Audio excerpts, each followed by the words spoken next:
오늘 창세기 35장 16절부터 29절까지 말씀으로 라헬의 죽음과 베냐민의 탄생이라는 제목으로 같이 말씀 나누겠습니다. 창세기 35장에서 드디어 야곱이 자기 가족들과 그리고 함께한 자들에게 있는 모든 우상을 제하고 오직 여호와만 바라보고 여호와만 의지할 수밖에 없는 그 응답을 받고 베델로 올라가는 장면이 등장했습니다. 그때 하나님께서 다시 언약을 확인해 주셨죠. 네가 다시는 야곱이라고 하지 않고 이스라엘이라고 부르게 하겠다. 이스라엘 이름 뜻이 여기저기 많이 있는데 이스라엘의 이름 뜻은 저는 빅터 해밀턴이 이야기한 게 의미가 있다고 생각합니다. 하나님으로 다스리게 하라. 하나님이 다스릴 것이다 라는 이름이 이스라엘이에요. 하나님과 겨루어 이긴 자라고 이제 뭐 우리 성경에 돼 있는데 하나님이 다스릴 것이다. 아니면 3인칭 명령으로 하나님으로 하여금 다스리게 하라. 야곱이라고 하는 이름은 하나님이 다스리는 것이 아니고 자기가 다스리려고 하고 자기가 자기의 꾀로 거짓말로 그리고 다른 사람들을 속여서 자기가 원하는 것들 쟁취해내는 그 이름이 야곱이에요. 그래서 발꿈치를 잡다, 경쟁하고 거짓말하고 속여서 자기가 원하는 것을 쟁취해내는 그런 사람, 죄의 모습을 정확하게 보여주고 있는 겁니다. 이 야곱이라고 하는 죄인이 이스라엘이 될 것인데 다시는 야곱이라고 하지 않고 이스라엘이라고 하겠다라고 이야기했죠. 그게 언제냐면 베델에 올라갔을 때입니다. 모든 내가 가지고 있는 우상들을 다 버리고 이거 가지고 있는 눈에 보이는 우상만 버린 게 아니라고 이야기했죠. 하나님 아닌 다른 것들을 의지하고 있고 다른 것들을 추구하고 있었던 그 모든 이 땅의 것들, 세상과 육신의 것들을 다 상수리 나무 아래 묻어버리고 그리고 여호와 하나님만 의존해서 나가는 거죠. 그때 하나님께서 그 가나안 족속들로 두려워서 떨게끔 했고 그리고 야곱을 지켜주는 장면 그리고 하나님이 다스릴 것이다. 네 이름이 그것이다 라고 약속해 주는 장면이 15절까지 우리가 살펴본 내용입니다. 그럼 오늘 16절부터의 내용은 야곱이 그 결단을 하고 하나님의 은혜로 드디어 이제 베델로 가서 여호와만 내가 의지하고 살겠다라고 이야기를 했을 때 그 이후에 등장하는 사실은 삶이죠. 그러니까 창세기 32장에서도 야곱은 분명히 그 응답을 받았는데도 불구하고 여호와 하나님을 의지하지 않고 계속해서 인본주의 쓰고 잔머리 쓰고 그리고 에서의 그 극적인 만남을 통해서 하나님께서 함께 하신 거 보여줬는데도 여전히 의심해서 형의 호의도 저버리고 그리고 베델로 올라가지도 않고 거기에 숫꽃과 세겜에 눌러 앉아버리는 그런 모습들을 보였죠. 그게 10여 년이 지나도록 그렇게 있었습니다. 이제 베델에 올라가고 나서 하나님께서 다시 한번 네 이름은 야곱이 아니고 이스라엘이다 라고 이야기를 했거든요. 이 창세기 35장이 진짜 그 응답을 받는 시작이라고 제가 말씀을 드렸는데 그럼 진짜 응답을 받고 난 이후에 이제 야곱의 삶에 대해서 이야기를 나누는 거다라고 볼 수가 있습니다. 우리가 이렇게 생각할 수가 있어요. 내가 진짜로 예수 그리스도를 알고 인격적으로 영접하고 정말로 그분 앞에 무릎을 꿇고 이 세상의 가치관들을 다 버리고 진짜로 하나님 새하늘과 새 땅 위의 것을 바라보는 그 믿음을 가졌다. 그럼 하나님이 나에게 이제 어떻게 하시냔 말이에요. 그게 오늘 야곱의 삶이란 말이에요. 우리가 일반적으로 생각할 때는 그렇게 하면 하나님이 이 땅에서도 복을 주겠지 이런 생각들을 하기 쉽다. 근데 오늘 본문에 복을 주는 게 나옵니까? 육신적인 세상적인 생각에서? 아니요. 자기가 제일 사랑하는 아내가 죽죠. 그리고 그 아버지의 이삭의 죽음도 마지막에 보면 등장을 하죠. 그러니까 그 믿음을 드디어 창세기 35장에서 가지게 됐는데 그럼 그 믿음을 가지게 됐을 때 이제 내가 드디어 이 땅에서 편하게 살 수 있고 이 땅에서 뭔가 사람들이 불신자들이 세상이 부러워할 만한 하나님이 함께 하신 육신적인 증거를 부어주냔 말이에요. 아니란 말이에요. 다 그렇다는 말은 아닙니다. 그렇게 하실 사람, 그 이유가 있는 사람은 그런 육신적인 복도 줄 수 있겠죠. 근데 그 복을 줄 수 있는 사람은 어떤 사람이 돼야 되냐면 진짜 이스라엘로 바뀌었다면 그 복을 줘도 그 복을 육신적인 그 복을 복으로 생각하지 않는 사람이어야 되는 거예요. 사실은 그거 줘도 이게 복이 아니고 내가 하나님만 의존하고 있는 이게 진짜 은혜고 복이다. 그런 사람에게 사실은 육신적인 것도 줘도 괜찮은 거예요. 하나님 입장에서는. 근데 대부분의 사람들은 육신적인 것들을 주면 육신적인 것만 복으로 생각을 하죠. 오히려 그거를 메인으로 착각을 하죠. 그래서 간증을 할 때 그런 것들이 응답이고 그런 것들이 복받은 것처럼 그런 것들이 믿음의 증거인 것처럼 거짓 간증을 하고 다닌단 말이에요.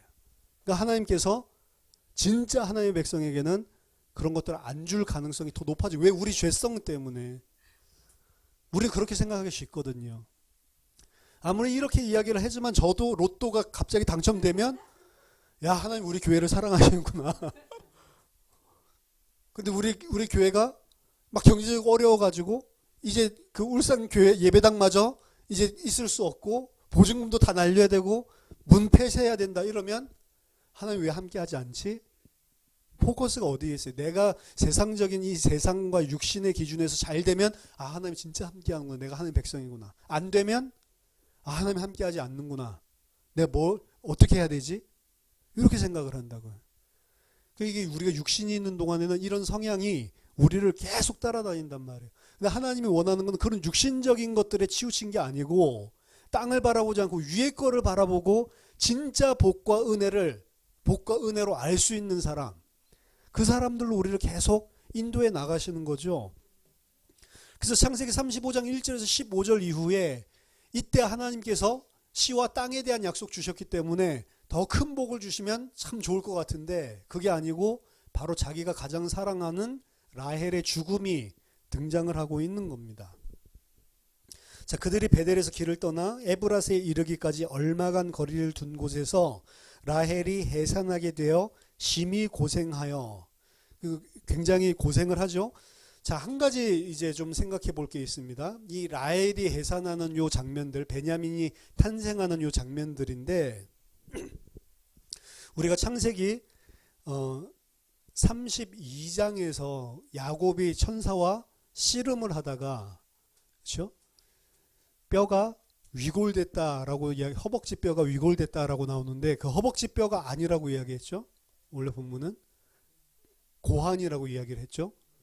생식기, 그곳에 할로우, 빈 곳, 그곳을 쳤단 말이에요. 그래서 쩔뚝쩔뚝 거리는 인생으로. 그거는 뭘 상징하냐면 야곱이 죽었다라는 거예요. 가장 중요한 씨에 대한 부분을 하나님께서 치신 거라고, 육신적으로 보면. 그러면 그 창세기 32장의 사건이 일어나고 십수년이 지나고 난 다음에 오늘 라헬이 아기를 낳는 거란 말이에요.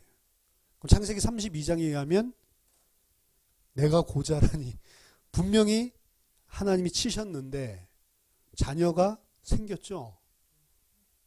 어떻게 가능합니까 이게? 이 베냐민의 탄생이라고 하는 거는 그래서 사실은 육신적으로 생각하면 가질 수 없는 아들이에요. 베냐민을 낳게 되는 거는. 지금 라헬이 산고를 당하고 있는 이것도 굉장히 큰 사건이지만 더 중요한 거는 어떻게 창세기 32장에 그 사실은 가장 중요한 생육하고 번성해야 되는 그 복이, 육신적인 복이 침을 당하고 사실은 죽음 속에 이르게 됐는데 어떻게 베냐민을 두 사의 베냐민을 가지게 되냐는 거죠. 사실은 불가능한 거죠. 그래서 베냐민의 탄생은 기적으로 사실은 그리고 있는 겁니다. 창세기 32장과 연관지어서 생각해 본다면 그냥 육신적으로 생긴 아들이 아니란 말이에요. 그럼 육신적인 아들이 아니라면 하나님이 주신 거죠. 하나님이 왜 베냐민을 주셔야 될까요? 원래 야곱이 가지고 있는 자는 12자녀입니다. 그렇죠? 11명의 아들과 1명의 딸 디나죠. 그렇죠? 12명의 아들과 1명의 딸 디나를 가지고 있는데 하나님께서 베냐민을 채워주심으로 12명의 아들이 되는 거예요. 그렇죠? 이 12라고 하는 숫자는 뭘 할 때 10이라고, 한 나라를 구성하는 숫자가 12예요. 그래서 12아들을 가졌다라고 하는 거는 모르겠어요. 상징적인 의미가 있습니다. 그냥 뭐 실제 문제적으로도 12명의 아들이 있겠지만 상징적인 의미로 나라를 이루는 거예요. 이스라엘이 단순하게 야곱의 이름만 바뀐 것이 아니고 그 12아들들을 통해서 나라가 되는 겁니다. 하나님의 백성, 하나님의 나라. 그래서 그 12아들을 하나님께서 채워주시는 거예요. 원래는 11명에다가 딸 하나였죠. 근데 그 딸 대신에 하나님께서 누굴 취한 거예요? 베냐민을 넣었단 말이에요. 베냐민을 넣어서 12아들을 채우고 그리고 한 나라, 하나님이 택하신 하나의 제사장 나라를 완성하는 장면이 베냐민의 탄생입니다. 그리고 그 베냐민의 탄생은 야곱과 라헬이 그냥 육신적인 그런 관계로 낳은 게 아니고 하나님이 완성하는 것들을 보여주는 거예요. 예수님도 제자들 택하실 때 12제자를 택하시죠. 그 12제자 택하는 것도 12지파 똑같은 거지만 나라라고요, 나라. 근데 그 12명을 택했는데 한 명은 유다는 아들이 아니죠. 딸이죠. 여자죠, 여자. 그렇죠. 저희들이 설명해서 창세기 이야기하면서 여자가 아들 되는 가정이라고. 그럼 그렇게 본다면 이 가룟 유다는 분명히 예수님이 불렀지만 같이 12명의 숫자를 채우고 있지만 디나처럼 여자죠. 대신에 누구를 취하죠? 나중에 마띠아가 들어오는 거죠. 마띠아가 들어와서 12명이 되잖아요. 그런 의미랑 비슷하다고요. 그래서 그 12명이 어떻게 채워지냐면 하나님이 하시는 걸로 사실은 등장을 하고 있는 겁니다. 오늘 베냐민의 탄생 자체가. 그래서 베냐민의 탄생은 기적이고 베냐민의 탄생으로 말미암아 뭐가 되냐면 이스라엘의 12아들이 완성되는 것이고 이스라엘이 완성되는 거예요. 이걸 통해서. 그래서 오늘 그 베냐민 탄생하고 나서 그 다음에 뭐 이야기를 하냐면 야곱의 아들은 12아들이라 라고 하면서 12아들을 쭉 설명을 해주고 있잖아요. 베냐민이 태어났을 때 비로소 12명의 아들이 완성되는 것들을 보여주고 있단 말이죠. 자, 라헬이 이 하나님이 이스라엘을 완성하기 위해서 그 베냐민을 출산을 할 때 오늘 있어도 상당히 어려움을 많이 겪었고 고통스러웠고 그리고 해산하고 자신은 죽게 되죠. 그래서 그 고통 가운데 출산의 고통 가운데 자기 아들의 이름을 지어줍니다. 뭐라고 이름을 지어주냐면 아들의 이름을 베노니라고 불렀죠. 그러나 그의 아버지 야곱은 그를 베냐민이라고 불렀다라고 이야기가 되어 있습니다. 자, 이 라헬의 삶들 보면은 아이러니한 거예요. 라헬의 가장 큰 문제는 뭐였냐면 창세기 30장에 의하면 아들이 없는 것이었습니다. 자기의 언니는 친언니는 야곱에게 들어가서 계속해서 아들을 4명 연속으로 낳거든요. 루벤, 시몬, 레위 그리고 유다까지. 근데 자기는 자식이 없으니까 그 자식 없는 걸 뭐라고 이야기를 했냐면 30장 1절에 라헬이 자기가 야곱에게서 아들을 낳지 못함을 보고 그의 언니를 시기하여 야곱에게 이르되 내게 자식을 낳게 하라. 그렇지 아니하면 내가 죽겠노라 라고 이야기를 하죠. 그리고 24절에는 요셉을 결국엔 낳으니까 요셉 낳고 난 다음에 한 것이 다시 여호와께서 내게 다른 아들을 더하시기를 원한다 라는 이름으로 요셉, 야사프가 애드 더한다는 소리거든요.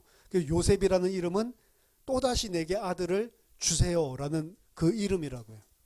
그래서 아들을 굉장히 집착하고 아들을 못 낳으면 자기가 죽는다라고 생각을 했습니다. 근데 오늘 장면은 그 라헬의 말이 완전히 아이러니로 사실은 이야기하고 있는 거예요. 아들이 없으면 죽겠다라고 이야기를 했는데 사실은 아들을 낳으니까 죽죠. 자기는 아들 없어서 죽겠다라고 했는데 진짜는 언제 죽냐면 아들이 있으니까 죽는 거예요.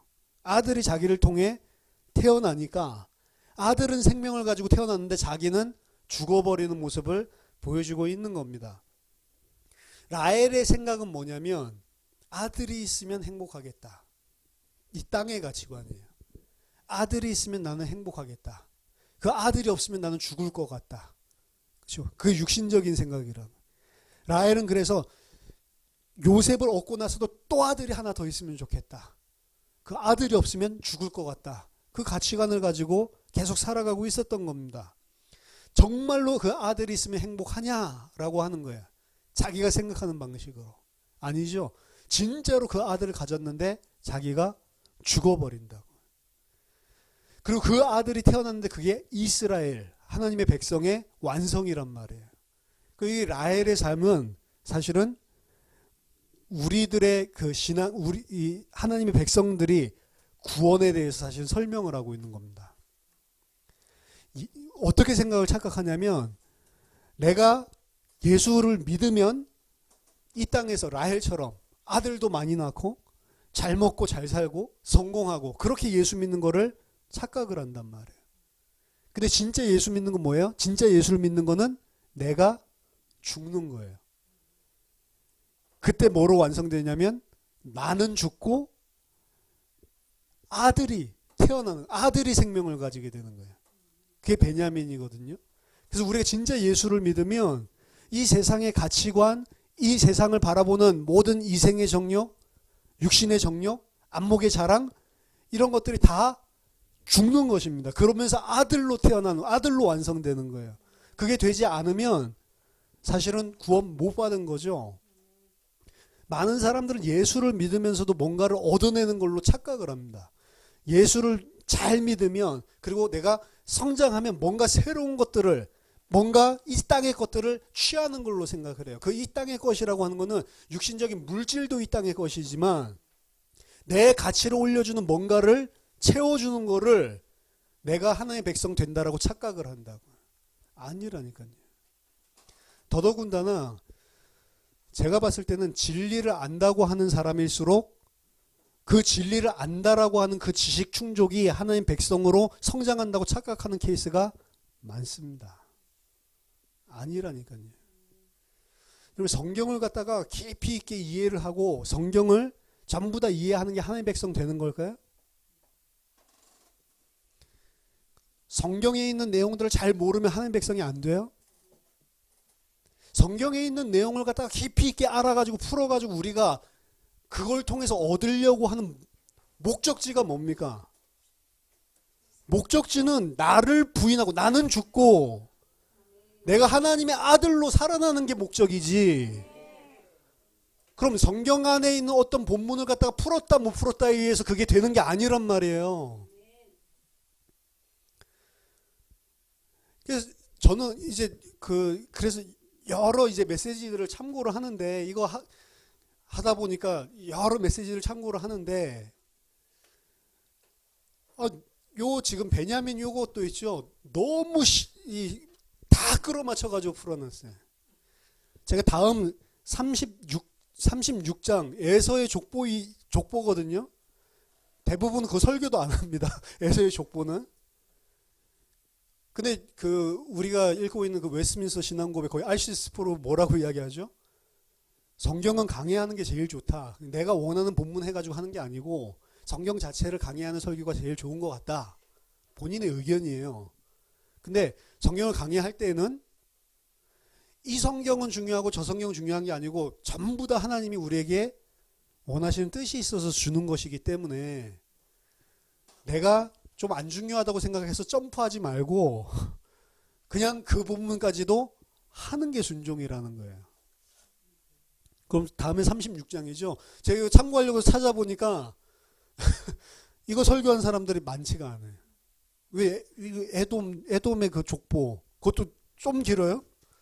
엄청 길거든요. 세일의 자손 36장이 나오는 게. 그러니까 36장을 거의 점프를 하고 36장 점프하고 37장 이야기는 아주 뭐 그럴듯한 설명을 할 수가 있잖아요. 그렇죠? 이 다말 이야기니까 36장을 거의 다 점프해 버리더라고. 점프하면 안 되겠죠. 36장 통해서 우리에게 주시려는 하나님이 뜻도 있겠죠. 36장을 통해서 막 복음을 갖다가 막 집어넣어가지고 설명해주면 믿음이 더 커집니까? 아니란 말이에요. 36장을 복음으로 완전히 막 이걸 갖다가 우리의 죄와 그리고 그 안에 숨겨져 있는 그리스도랑 이걸 쫙 풀었어. 그럼 믿음이 커져요? 36장을 그렇게 푼다고 해도 내용은 똑같은 거잖아요. 그걸 통해서 우리가 가려는 목적지는 어디예요? 나를 부인하고 그리스도만 붙잡고 의존하는 하나님의 백성 되는 거잖아요.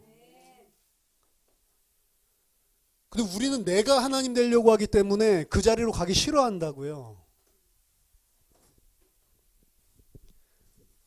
여러분, 성경 전체에서 이야기하고 있는 핵심은 뭐냐면 하나님이 피조물을 하나님처럼 대우해주고 하나님의 아들로 대우해주면 지가 하나님인 줄 안다고요.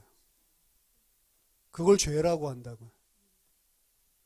우리가 새하늘과 새 땅에 가면 누구랑 같아진다고 이야기하냐면 그리스도와 같아진대요.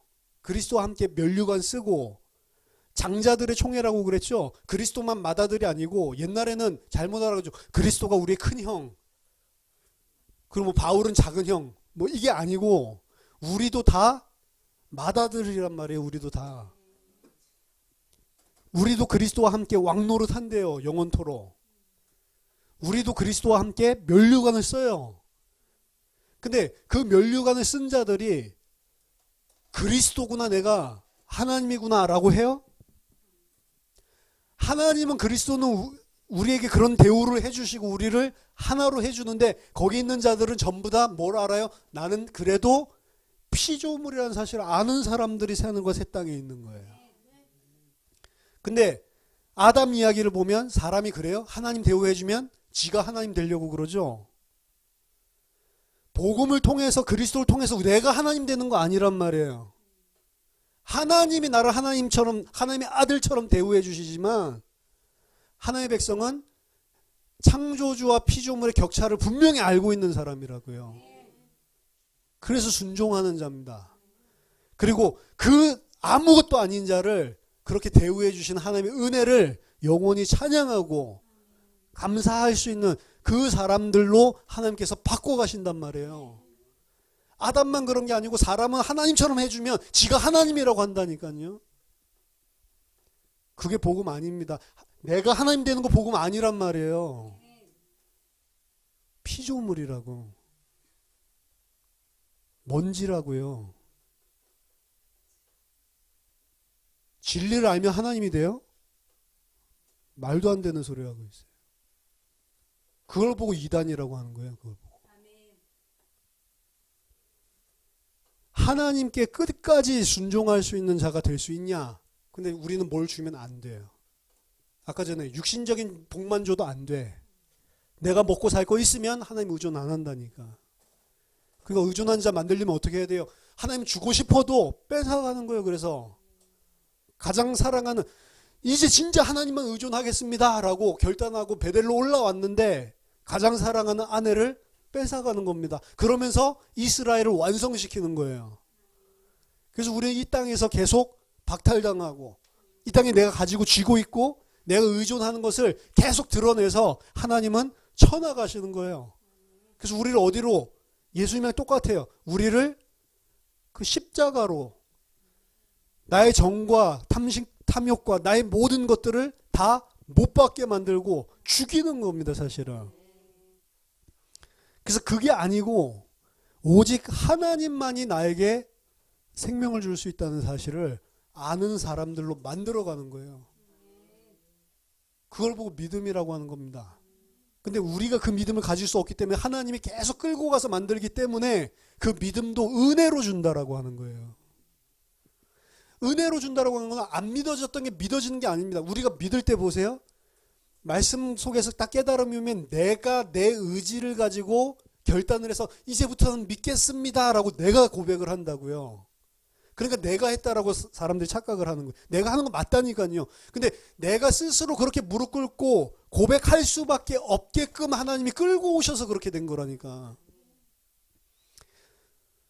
우리 로봇가 아니에요. 그렇기 때문에 내 의지로 믿는 겁니다. 가만히 믿음 주세요, 믿음 주세요 이런다고 믿음이 안 생겨요. 그래서 언제 믿음이 생기냐면 말씀을 통해서 진짜로 하나님의 은혜와 사랑이 알게 됐을 때 믿겠습니다 결단이 나오고, 이제 다시는 이 죄에서 안 짓고 내가 하나님만 의존하고 살게요 이게 나온다고요. 그럼 누가 믿음의 결단? 내가 내린 거예요. 내 의지를 가지고. 자유의지가 없다. 자유의지 있습니다. 근데 그 자유의지 내가 스스로 그 믿음, 그 자유의지를 가지고 그 믿음을 고백하는 자리에 못 가요, 사실은. 죄인이기 때문에. 그래서 하나님이 날 로봇으로 만들어가지고 어느 날 갑자기 그 믿음이 쏙 생기는 게 아니고, 그걸 은혜라고 하는 게 아니고, 은혜로 그 자리에 나를 설득시켜가지고 계속 내가 마음에 감동할 수밖에 없게끔, 그 감격으로 주님 앞에 두 손 두 발 들 수밖에 없게끔 인도를 해서 끌고 간단 말이에요. 그래서 은혜로 말미암아 믿음으로 구원받는 겁니다. 그래서 자유의지랑 하나님의 절대 주권과 부딪히지 않는다는 거예요. 안 부딪혀요.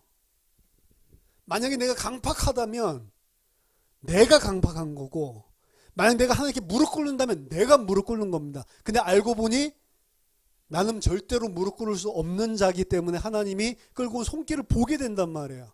근데 어렸을 때는 그걸 못 봅니다. 그러니까 내가 했다라고 착각하죠. 그거 알미니안입니다. 그게. 다 구원 못 받았다. 전 그렇게 생각 안 해요. 근데 어리다고.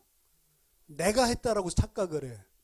근데 진짜로 깊이 은혜를 알고 진짜로 성경 안에서 하나님 주신 은혜를 알면 절대로 내가 했다라고 고백을 못하게 돼 있어요.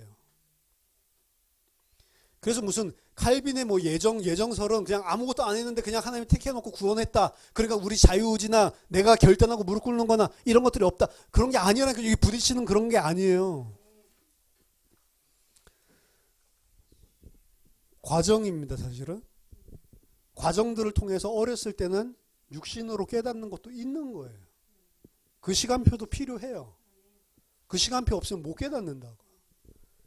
그래서 하나님이 율법으로, 종교로, 그리고 내가 육신적인 기복적인 신앙으로, 그래서 예수 믿게 만드는 겁니다, 사실은.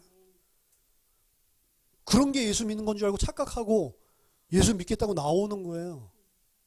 근데 하나님 입장에서는 그런 과정들을 통해서 나에게 은혜 주려고 하나님께서는 계획하고 끌고 가고 있는 중이지.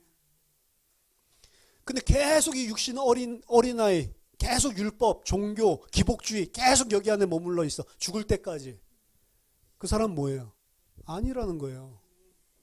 하나님 택한 자는 어디로 가요? 여기까지 간다니까. 그래서 나를 부인하게 만든. 결국에 여기는 어디냐? 나를 부인하게 한다고요.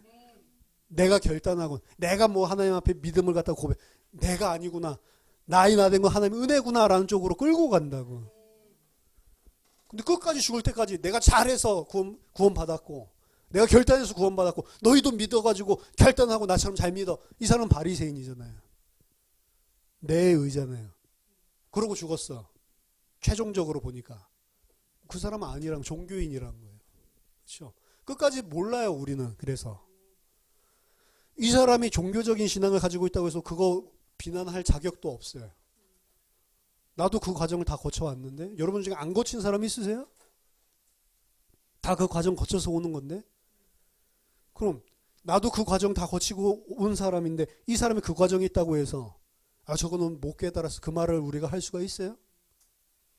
우리 진리만 말할 수 있을 뿐이지 그 사람을 판단할 수 있는 결정은 우리가 할 수 있는 게 아니에요. 그렇죠?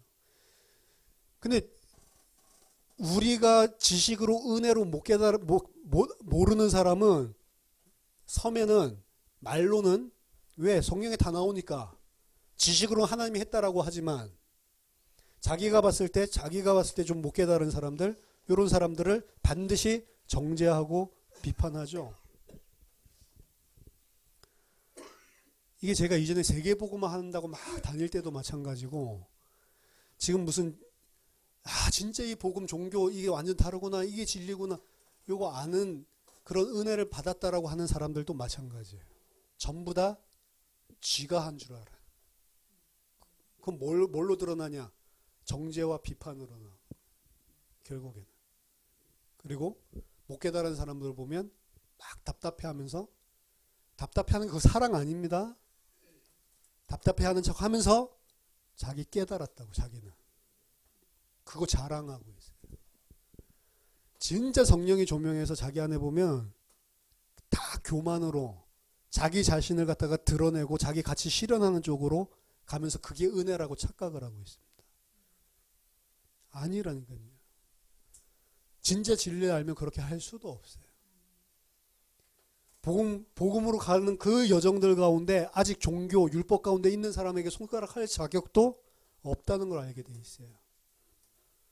제가 기존에 막 교회들을 많이 깠었는데 못 가는 거예요.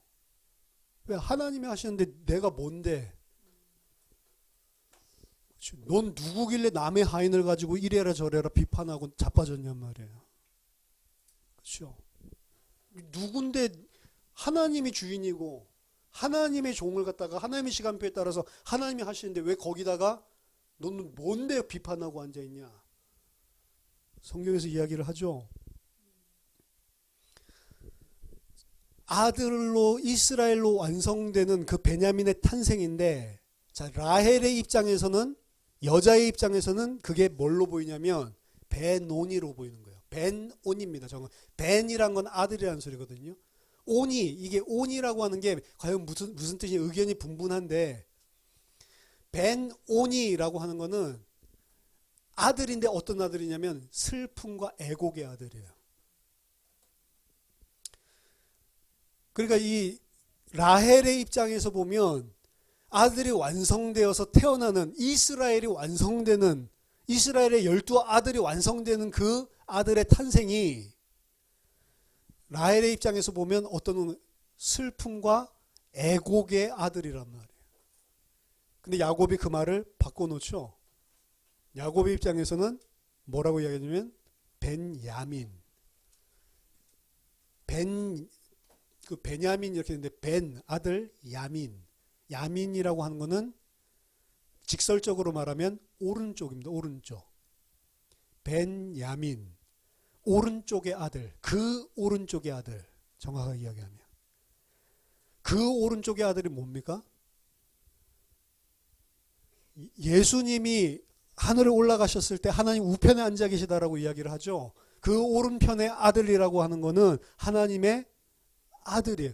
베냐민이 태어났을 때 하나님의 아들 이스라엘이 완성되었구나 라고 보는 게 하나님의 입장이고, 여자의 입장에서 그 입장이 내가 죽는 죽음이기 때문에 슬픔이란 말이에요. 그게 애통이고. 그래서 고난을 통해서, 고통을 통해서 하나님의 아들로 사실은 완성돼서 나는 죽고 하나님의 아들로 생명을 가지고 태어나는 게 구원이고, 그렇게 우리가 하나님의 백성으로 완성되는데, 그럼 이 땅에서는 죽임을 당하고 부정을 당하고 기각을 당하고 계속 나의 것들을 다 내려놓게 만들면서 하나님의 아들로 만들어가는 거잖아요. 그러니까 내가 보면 그게 고통이고 슬픔이고 애통이란 말이에요. 근데 하나님의 입장에서 보면 왜 그게 하나님의 아들로 세워지는 과정이라니까요. 그래서 아들이 태어날 때 라헬은 죽는 것입니다. 지금 요 설명이 원래 이런 심오한 의미를 가지고 그렇게 풀어야 돼 라는 의미를 가지고 하나님이 넣어놨냐? 아니라니까. 그럼 이거는 어떻게 그냥 2차적인 해석을 한 거예요. 그럼 베냐민, 벤오니 그건 그런 뜻이구나. 요걸 알고 그래서 라헬이 죽고 아들로 생명을 가지고 이스라엘로 완성되는 거구나. 그거 알았다고 해서 그 이전에 가졌던 우리 믿음이 바뀌어요? 이건 이렇게 풀어도 되고 안 풀어도 되는 거예요. 그렇죠? 그냥 일반적인 설교 하듯이 그냥 라헬이 죽었다. 그냥 그러고 넘어가도 되는 거예요, 사실은. 복음이 바뀌지 않아요. 이걸 어떻게 푸느냐? 그거에 따라서 우리 믿음 생기지 않는다고요. 똑같은 것들을 반복해서 설명할 뿐이지 다른 건 아니란 말이에요. 그럼 그전에 몰랐어요? 우리가 육신적으로 기각당하고 완전 죽고 하나님의 아들로 우리가 생명 가지고 하나님 우편에 앉은 하나님의 아들로 우리가 새 생명으로 태어나는 것도 몰랐어요? 알았잖아요. 이 본문 안 봤을 때도 베냐민, 벤오니 그것도 몰랐을 때도 그렇게 알고 있었잖아요. 오늘 제가 설교한 거 통해서 뭐 새로운 거 알아가지고 막 믿음이 커졌어요? 아니라니까. 다 똑같아요. 막 아무리 깊이 풀어줘봤자 그럼 복음이 바뀌었어요? 그 전에 알고 있었던 복음이 틀렸다는 거지. 그럼 왜 반복해서 똑같은 것들을 해놓냐면 제가 푸는 관점은 똑같아요. 오늘 라헬이 죽으면서 베냐민이 태어나는 것 풀듯이 똑같은 이야기만 모든 본문에서 반복하고 있어요. 왜? 그럼 반복해서 그것들을 써놨어요. 까먹으니까 그냥 반복해서 써놨고 그 관점에서 푸는 것이 우리의 복음과 진리를 알고 하나님의 백성이 되는데 유익하기 때문에 전부 다 그 진리의 관점으로 보고 푸는 거지. 원래 모세가 그걸 노리고 쓰고 이걸 갖다가 모르면 믿음이 진리가 비진리가 되고 그렇게 그런 걸 노리고 쓴 게 아니란 말이에요, 사실은.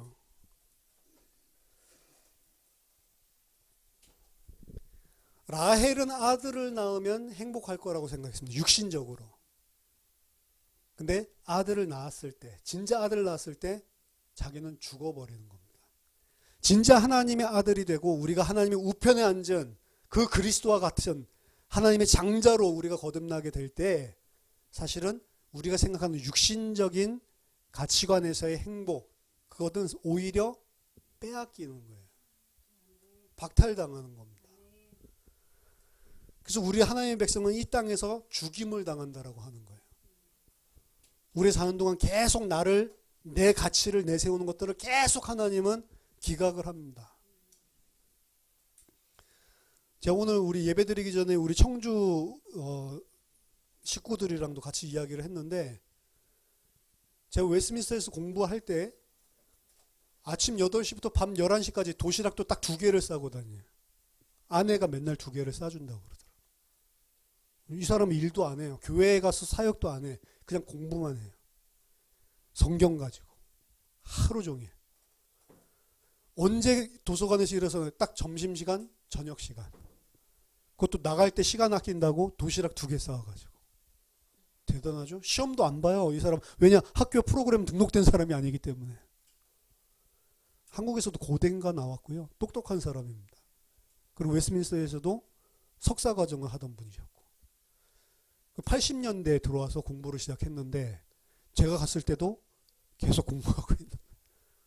아무 박사과정도 아니고 아무것도 아닌데 그렇다고 무슨 리서치 페이퍼를 써가지고 무슨 크리스찬 매거진 뭐 이런 신학 잡지 그런 데 내는 분도 아니에요. 그냥 공부하는 거예요. 하나님 말씀. 그래서 우리가 저 사람은 도대체 뭘까? 뭘 먹고 살까? 근데 아내가 죽도록 고생해서 먹고 사는 거죠. 집에 있어도 공부만 하나 봐요. 그 자녀들은 아빠가 태어날 때부터 아빠의 모습은 뭐예요? 계속 공부하는 거죠. 그러니까 자녀들 공부 잘해. 다 하버드 갔어요. 그건 뭐 성과 중에 성과라고 볼 수 있는데 육신적으로 본다면 그럼 이분은 교회 사역도 안 해. 아무것도 안 하고 하나님 말씀만 주구장창 연구하고 책을 갖다가 하여튼 중요한 책들 전부 다 찾아가지고 어떤 본문이 있으면 그걸 갖다가 아침 8시부터 밤 11시까지 도서관 닫을 때까지 한다니까. 야, 내가 그렇게 공부했으면 진짜 금방 박사 되죠. 진짜로 열심히 하고 그게 재밌나 봐요. 근데 그렇게 공부를 하고 그렇게 성경을 판다고 해서 안다고 해서 하나님의 진리랑 진짜 하나님의 백성 되는 거랑 관계가 있냐 말이에요. 오히려 거꾸로 가고 있는데 제가 봤을 때는 자기 부인하는 게 아니죠. 계속 자기를 쌓아가는 거지. 그렇죠? 진짜로 보면 자기 부인도 쳐다봐야 되고 자녀도 쳐다봐야 되는 거 아니에요. 근데 자기 공부하는 거 재밌으니까 그것만 계속 하는 거예요. 본인은 프라이드 대단하겠죠. 나는 하나님의 사람으로 열심히 하나님의 말씀만 보고 있다. 연구하고 있다. 재밌습니다, 공부가. 근데 그게 진리를 아는 거랑 하나님의 아들 되는 거랑 무슨 상관이냐. 아는 게. 벤야민, 벤오니 그거 아는 거랑 진리랑 뭐가 관계가 있냐. 아니라니까요. 이거 통해서 그냥 우리가 볼 거는 하나예요. 우리는 나를 부인하고 진짜로 하나님의 은혜로만 살 수 있는 자들인데 우리는 하나님의 은혜가 아니라 아들 낳으면 행복할 수 있겠구나. 그거 붙잡고 살아간다. 근데 그 라헬을 하나님은 아들 낳을 때 아들 주면서 죽여버리신다. 진짜 하나님이 주려고 하는 거는 우리를 하나님 아들 되게 만드는 거예요. 하나님 백성 되게 만들려고 주시려는 거지. 이 땅에 그 어떤 것, 나를 내세울 수 있는 그 어떤 것을 주려고 하는 게 아닙니다. 절대로. 그 진리를 아는 것도 지식적으로 받는 사람들은 그 알을 가지고, 알량한 지식 가지고. 진짜 성경 알아요? 진짜로 히브리 헬러 진짜 압니까? 헛소리 하는 거 듣지 말라고요. 진짜로 하려면 공부를 하든지 해보면 알 거 아니에요. 그게 맞는지 안 맞는지. 다른 사람 한 소리 듣지 말고 히브리어 헬러 공부를 해보라고. 그런 거 아닌데 계속 파자하고 그런 난리를 쳐. 아니라니까요. 정상적으로 하는 말씀 이해해야지. 그게 진리예요? 카발라 공부를 해봐요. 그럼 그게 진리인지 아닌지. 내가 카발라 책까지 사가지고 다 공부했더니 미국 아마존에서 하도 파자 이래가지고 미친놈들이 하는 소리예요. 그게 성경이 이야기하는 게 아니고. 무슨 모세가 그걸 갖다가 한자에가 다 무슨 의미를 넣어가지고 이걸 써요. 말도 안 되는 소리 하고 있어요. 히브리어가 언제 생긴 건지 알아요? 공부를 하라니까. 그러니까 쓸데없는 소리 듣지 말고.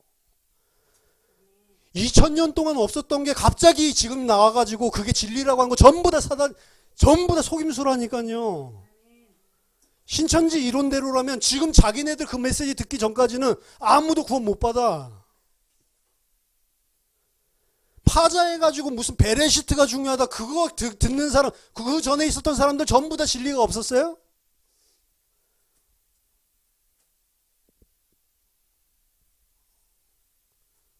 말씀 한당 공부를 안 하니까 무식하니까 계속 그런 데 속지.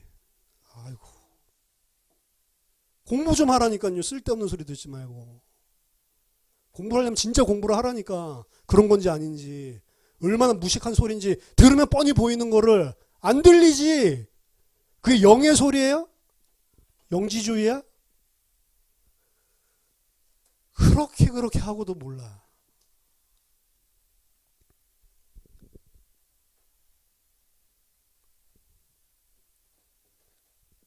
복음서에서 예수님이 이스라엘이라고 이야기합니다. 야곱의 12아들을 통해서 이스라엘, 하나님의 백성, 하나님이 다스린 자로 만들었는데 성경 전체를 통해서 그 하나님의 백성, 하나님의 나라를 완성하고 12명을 완성시켜가지고 그들을 통해 하나님의 백성 삼아서 제사장 나라로 삼으려고 하는데 이들이 우상숭배자랑 똑같이 패역한 거예요. 그게 구약 역사 전체입니다. 그래서 신약에서는 그 이스라엘이 전부 다 잘림당하고 이스라엘은 하나밖에 안 남는 걸로 보여주는 거예요. 예수님만 이스라엘이다. 그래서 예수님이 참 이스라엘이라는 걸 보여주죠. 그래서 예수님이 태어났을 때 예수님 태어난 그 베들레헴에서 전부 다 사내 아이들 2살 이하의 유아들이 전부 다 죽임당하고 그게 이스라엘이 겪었던 거죠. 애굽에서 바로가 영아 남자들을 전부 다 나일강에 빠뜨려서 죽여버리는 그 사건을 똑같이 예수님이 당하시는 거예요. 그리고 애굽에서 홍해를 건너서 나오는 것처럼 예수님이 세례를 받고 홍해 건너고 나왔을 때 내 아들이라고 선포하는 것처럼 세례받고 나왔을 때 내 아들이라고 선포를 하고 그리고 광야로 끌고 가서 40일 동안 시험하죠. 광야 40년 동안의 시험이고 그리고 산상수훈은 모세가 하나님의 말씀 받은 것처럼 예수님이 하나님으로부터 말씀, 이건 받는 게 아니죠. 말씀이 육신이 돼서 오신 분이니까.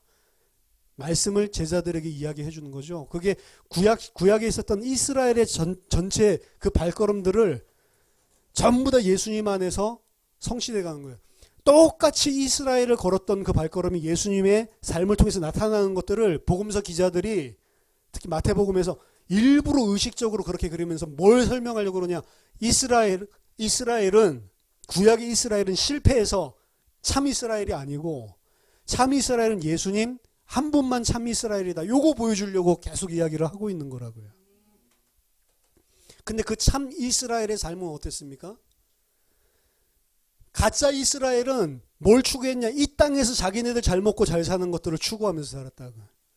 근데 참 이스라엘은 이 땅에서 잘 먹고 잘 사는 거 아니요. 하나님께 순종하는 데 포커스가 있는데 그거는 이 땅에서 잘 먹고 잘 사는 게 아니고 십자가에서 죽는 거였다고요. 그래서 죽기까지 저가 복종했다라는 이야기를 하는 거예요. 성경에서. 끝까지 죽기까지 순종함으로 참 이스라엘이 되신 거죠. 그래서 예수님의 삶과 죽음을 살펴보면 세상 사람들의 눈에는 예수님의 삶이 저주란 말이에요. 고통이고. 메시아로 안 보는 겁니다. 세상 사람들의 눈에는 예수님의 삶이 벤온이란 말이에요. 라헬이 아까 전에 봤던 것처럼. 근데 하나님의 눈에서는 예수님의 삶이 벤야민입니다. 벤야민. 이스라엘이 완성이 되는데 똑같은 이야기 하고 있는 거예요. 오늘 35장이랑. 이스라엘이 완성이 되는데 라헬의 눈에서는 벤온이고 야곱의 눈에서는 벤야민이라니까. 예수님의 삶을 보는데 세상 사람들, 하나님 모르는 사람, 진리 모르는 사람들이 쳐다보면 그 삶은 벤온이요. 근데 하나님의 입장에서 보면 그 아들이 죽으면서 다 내려놓고 기각당하고 순종하는 그 삶이 벤야민이라니까.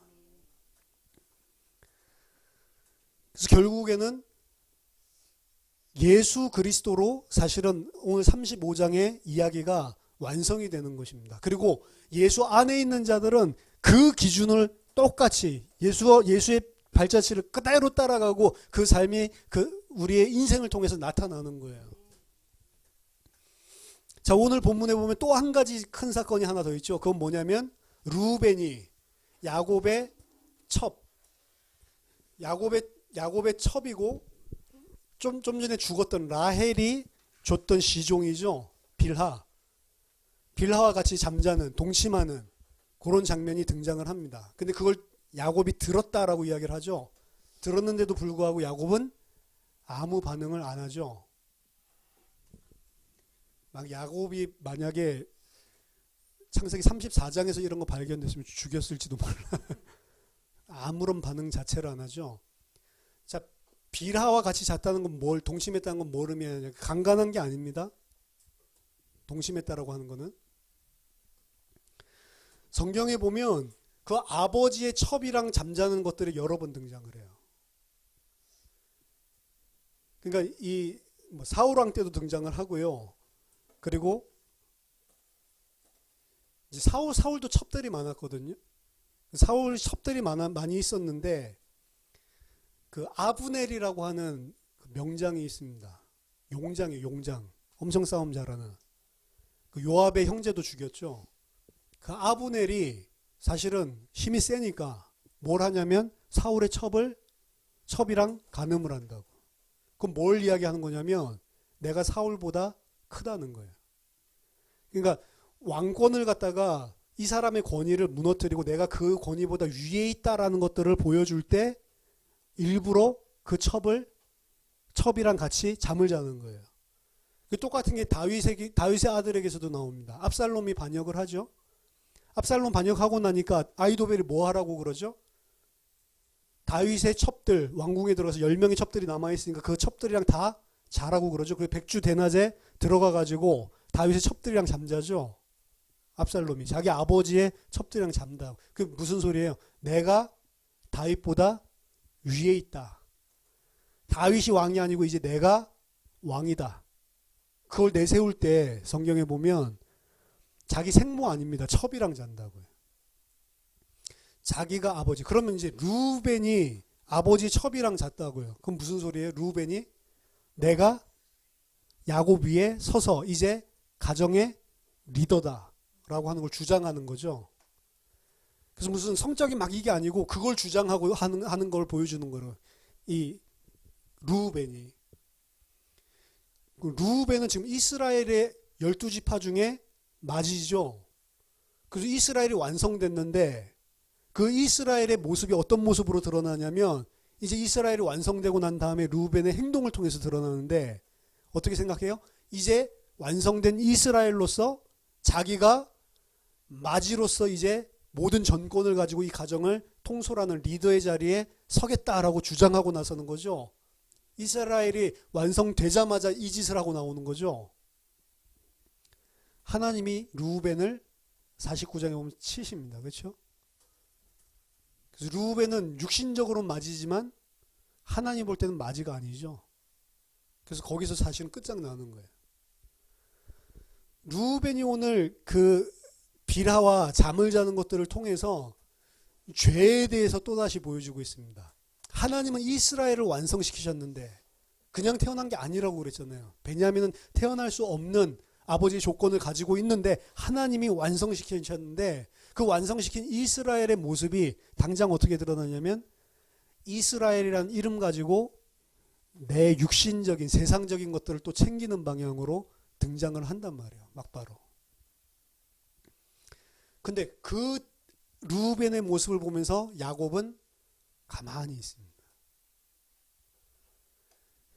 그러니까 12아들 이스라엘은 지금 이스라엘이 아닌 모습을 보여주고 있는 거고, 야곱에서 이스라엘로 이름이 바뀐 야곱은 이스라엘의 모습을 보여주고 있는 거예요. 지금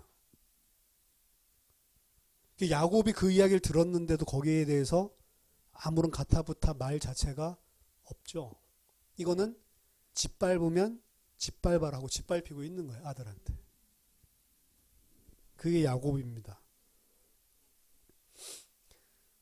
그러고 나는데 또 이삭까지 죽는 죽음까지. 그래서 오늘 35장 이후에 16절에서 29절까지 보면 베델로 올라가서 여호와만 의지해야겠다고 하는 이 야곱에게 줄초상 터지고, 그리고 아들이 자기 짓밟고 앉아가지고 아버지가 뻔히 살아있는데 머리 위에 꼭대기에 앉으려고 하는 이런 것들이 일어나는 거예요. 근데 그거를 이전에 야곱 같으면 어떻게 하면 형이라도 짓밟고 내가 뺏으려고 하는 게 야곱이라니까.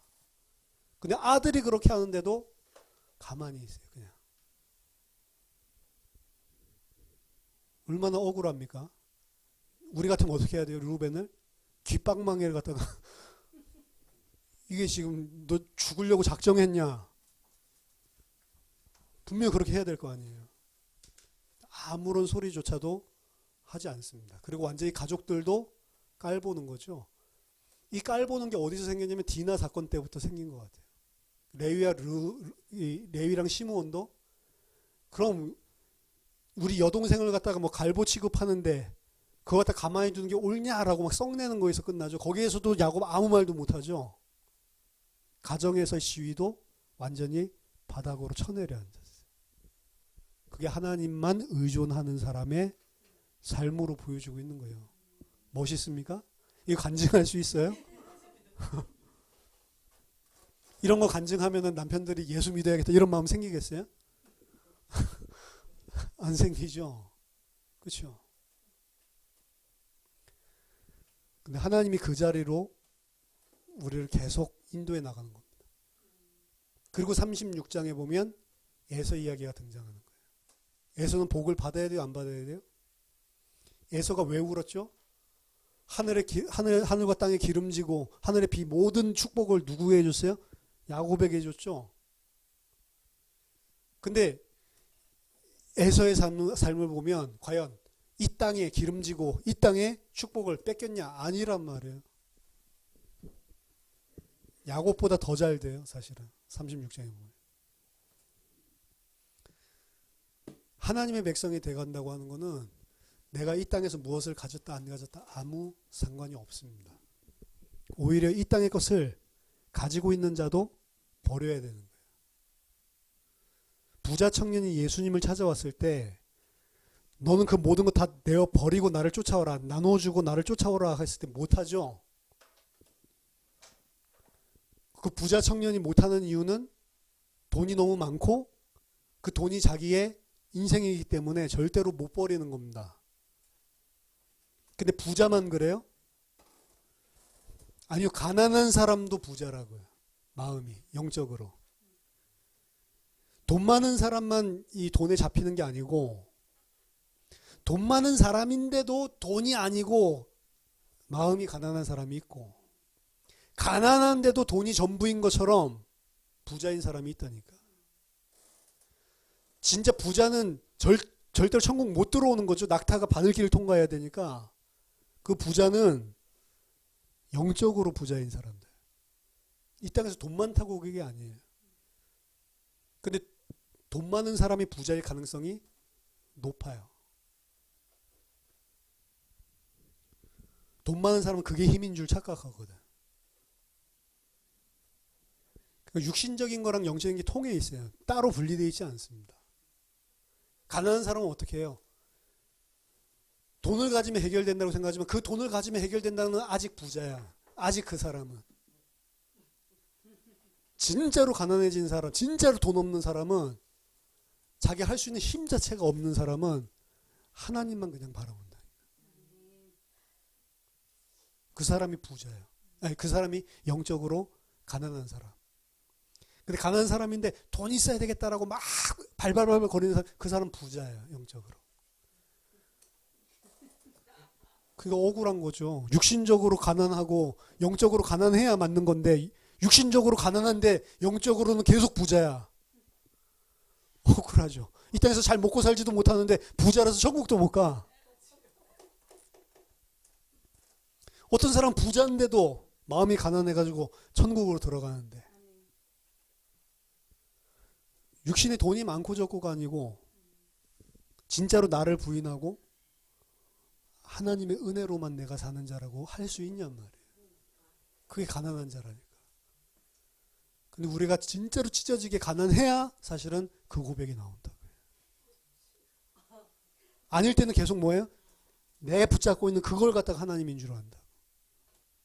진짜 그래요. 제가 집에서 쫓겨나고 나서 전도한답시고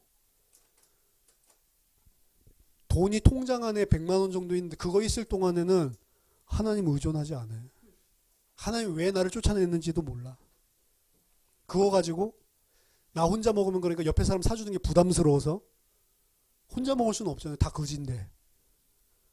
그리고 100만 원 다 없어지고 같이 거지 되니까 하나님만 바라보다. 편해요. 그때부터. 주시면 먹는 거고 안 주시면 죽는 거고. 그 전에 100만 원 있을 때는 하나님이 주시든 안 주시든 그거 상관없어. 내가 100만 원을 잘 매니지 해가지고 먹고 살면 되니까. 그렇죠. 100만 원 가지고 있는 것도 거지인데 집에서 쫓겨나서 거지인데 부자로 살고 있는. 그거 다 털어먹으니까 육신적으로 가난해지니까 마음도 가난해지더라. 그게 인간입니다. 그래서 하나님이 가난하게 하는 거예요. 아, 왜 부자 해도 저 잘할 거, 못한다니까. 하겠어요? 안 한다니까. 그렇죠. 기도도 안 해요. 육신적으로 모든 것들이 잘 풀려나면 기도도 안 해요. 그렇죠. 그 우리가 악하다니까요. 기도 평상시에 하면 됐잖아요. 그 뭐 김성환 전도사님 위해서 기도했습니까? 근데 못 일어나고 이러니까 그래도 기도하지. 할 수 있는 일이 없으니까. 그렇죠. 돈을 가지고 나를 위해서 쓰지 않고 희생하면서 다른 지체를 위해서 쓴 적이 있습니까?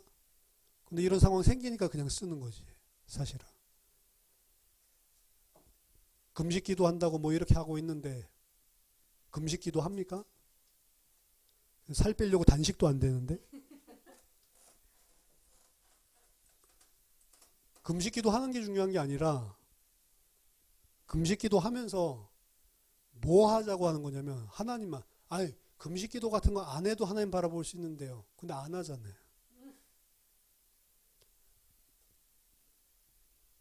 우리 삶이 예배지. 주일날 예배 드리는 거 그 공예배가 예배가 아니고 우리 삶 안 되잖아. 근데 그 삶에 예배가 되는 사람이 공예배도 잘 못 드려요?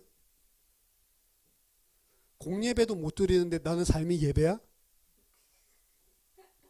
아니라니까. 거짓말 하는 거예요, 다.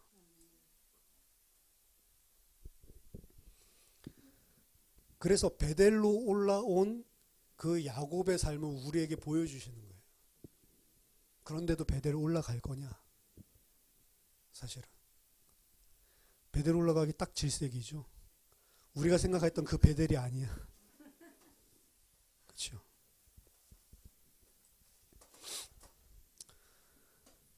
하나님께서는 오늘 야곱이 베델 올라간 이후의 삶을 통해서 우리를 어떻게 지금 끌고 가서 우리를 어떤 자리로 하나님께서 인도하고 계시는지를 보여주고 있는 겁니다.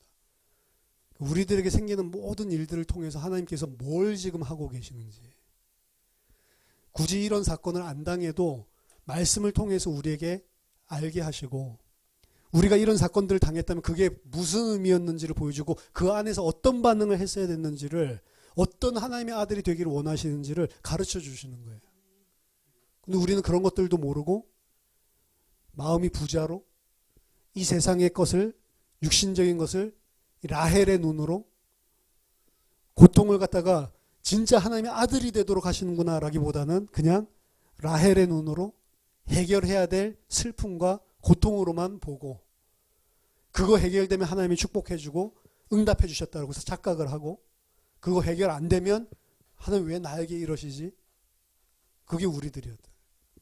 성경을 통해서 하나님께서 우리를 하나님의 자녀로, 이스라엘로 만들어 가시는 과정들을 가르쳐주고 계시는 겁니다. 저와 여러분들이 하나님의 백성으로 부르심을 받았다면 반드시 하나님은 그 길로, 그 목표지를 향해서 인도해서 끌고 나가십니다. 성경을 통해서 가르쳐 주시면서 실제 응답은, 실제 그 믿음의 성장은 어디서 일어나냐면 내 삶 속에서 일어나는 거예요. 내 삶 속에서 나를 부인하고 하나님만 의존하고 하나님만 사랑하고 그 하나님의 은혜 감사, 그 하나님께서 하시는 모든 것들에 순종하고, 그리고 내 이웃을 진짜로 사랑하고 섬기고, 나는 죽고 정말로 그 사람들을, 그 지체들을 섬기는 자로 살 수 있는지, 그 자리로 계속해서 끌고 가신단 말이에요. 저와 여러분들이 하나님의 백성으로 온전히 승리하는, 그래서 하나님의 영광 드러내는 그런 아들들이 되기를 예수 이름으로 축원합니다. 하나님의 은혜를 감사드립니다. 우리를 하나님께서 아들 삼고 또 하나님과 영원히 왕노릇하는 하나님의 아들로 저희들을 만들어 가시는 가운데 하나님 이 땅의 삶을 허락하셨습니다. 하나님께서 하시는 일들을 알게 하시고 그 일들 속에 하나님의 아들로 하나님 믿음의 고백을 하고 하나님께 순종하는 장성한 자들이 다 될 수 있도록 은혜를 베풀어 주시옵소서. 참 진리를 알 수 있고 그 진리로 사는 하나님의 사람들 되도록 축복해 주시옵소서. 예수 그리스도 이름으로 기도하옵나이다. 아멘.